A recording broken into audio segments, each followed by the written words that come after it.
un título especial que no lo contiene la vigente ley respecto a bosques en tierras de las comunidades, nativas, que incluye las tierras tituladas y las tierras cedidas en uso, que incluye, también establece los derechos de uso exclusivo de los recursos forestales, es decir, en tierras posesionadas, en proceso de reconocimiento, tituladas o en reservas territoriales, en situación de aislamiento voluntario o contacto inicial, hay una mención expresa que no se van a otorgar títulos habilitantes. La preocupación de ellos era, carambas, mi comunidad aún no está titulada. Es muy posible que el Estado, al no estar titulado, esté considerado dentro de las áreas posibles a concesionar.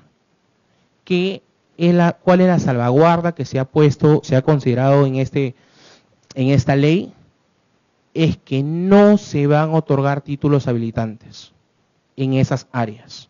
Así está establecido en el numeral 1 del artículo, el numeral 1 del literal D del artículo 27 de la ley forestal, y también la quinta disposición final, donde establece que no se van a otorgar títulos habilitantes en tierras de comunidades indígenas posesionadas o en proceso de reconocimiento. Bueno, las tituladas definitivamente no se entregan, y también lo que son las reservas territoriales. Siguiente, por favor. También todas estas precisiones fluyen de la mesa 2. De la mesa 2 fue una mesa de trabajo que se creó en el año 2009, donde participaron representantes de las organizaciones indígenas regionales como nacionales, y se contó con la presencia como observador y garante, podría considerarse de la Defensoría del Pueblo. Entonces, también hay una mención expresa respecto al fortalecimiento de capacidades. ¿Qué quiere decir con esto? Existe una obligación por parte del Estado peruano de prestar asistencia técnica y fortalecer las comunidades para la gestión de los bosques de las comunidades nativas. También nos hablan de la forestería comunitaria, que es básicamente el enfoque de gestión y la cultura que tienen las comunidades respecto a su bosque. Monitoreo, control y vigilancia comunal, devolución de madera decomisada a través de autoridades locales para beneficiarlos. Respecto a este último punto, básicamente pasa por la incautación que pudiese hacer cualquier representante del Estado, y que una vez verificado que la madera o el recurso forestal o de fauna silvestre pertenece a esa comunidad, la obligación del Estado es devolver. Sí, también se ha hecho la salvedad de que bajo ningún punto de vista se vende la madera, porque habitualmente lo que se hacía era rematar la madera. Siguiente, por favor. Respecto al aprovechamiento forestal en bosques de tierras comunidades, para ellos, ¿ya? En estricto, hablamos de extracción comercial y de autoconsumo. Para autoconsumo, ellos no tienen que pagar ningún permiso, ni solicitar un permiso, ni pagar un derecho de aprovechamiento. Ellos no lo pagan. Respecto a la extracción comercial, a escala industrial, a escala mediana, de mediana intensidad y de escala reducida, para estos casos, en realidad, lo que sí se les solicita es el permiso de la Asamblea Comunal, ya la autorización de la Asamblea Comunal, y además que cuenten con un plan de manejo. También, si es para escala industrial y escala de mediana intensidad, obviamente que tienen que pagar el derecho de aprovechamiento. Siguiente, por favor. Respecto a la fauna silvestre. Respecto a la fauna silvestre, como ya lo vimos en un inicio, dimos la definición, bueno, en realidad la mención, cuáles eran las especies consideradas como fauna silvestre.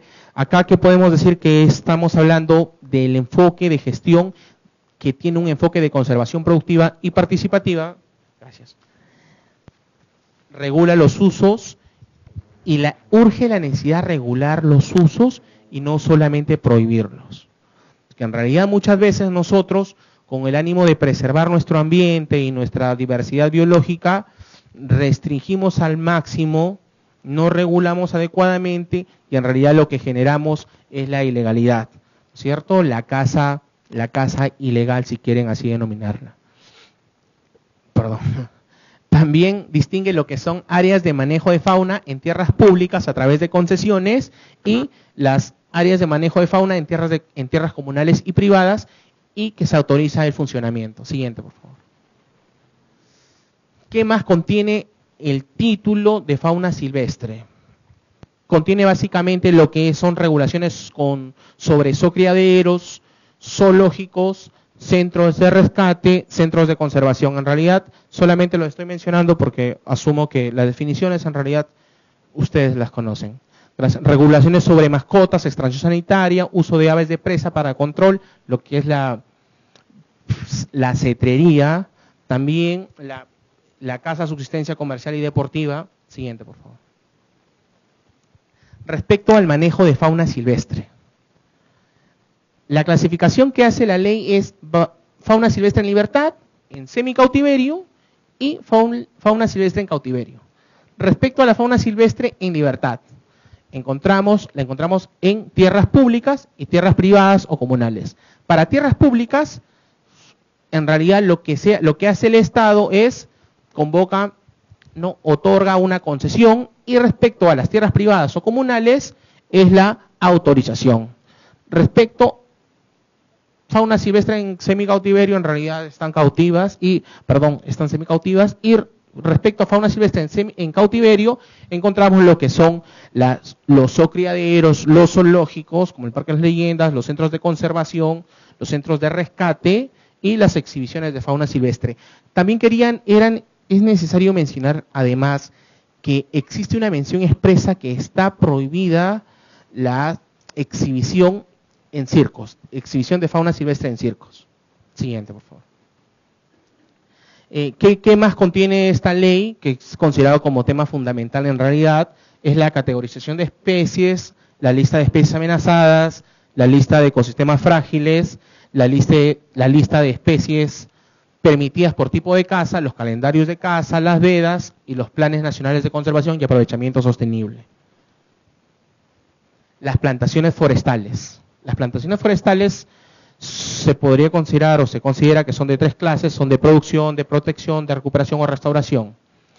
En tierras privadas o comunales, señala la ley que no requieren autorización ni plan de manejo aprobado por la autoridad. Quiere decir que no están sujetos a pagos por derechos de aprovechamiento. Y en tierras públicas solo se permiten solamente el título habilitante y el plan aprobado, y el pago es bajo un régimen promocional. Siguiente, por favor. Respecto a los beneficios de las plantaciones forestales. Los beneficios, como ustedes saben, el Perú es un país que posee extensos bosques naturales y en realidad también intensas o importantes áreas con potencial para plantaciones. Los beneficios de las plantaciones forestales en realidad son producción de madera, producen madera, conservan y mejoran los suelos, recuperación de las tierras y bosques degradados, la restauración de los ecosistemas, la provisión de leña, dendroenergía, aceleran la asociación en bosques secundarios, maximizan el potencial económico y proveen hábitats para fauna silvestre. Siguiente, por favor. Respecto al transporte, y esto ya básicamente pasa por la parte final de la ley, que se ha considerado también respecto al transporte, la transformación y la comercialización interna y externa. ¿Qué dice esta ley? Necesariamente dice que hay que acreditar, hay una exigencia de acreditar el origen legal de la madera. Y pasa básicamente porque el tenedor, si yo tengo trozas, 20 o 50 trozas, nadie me garantiza de que son mías. A diferencia que sucede en el derecho común, que si me ven con un terno, la presunción es que es mío. nadie puede asegurar que es robado o prestado.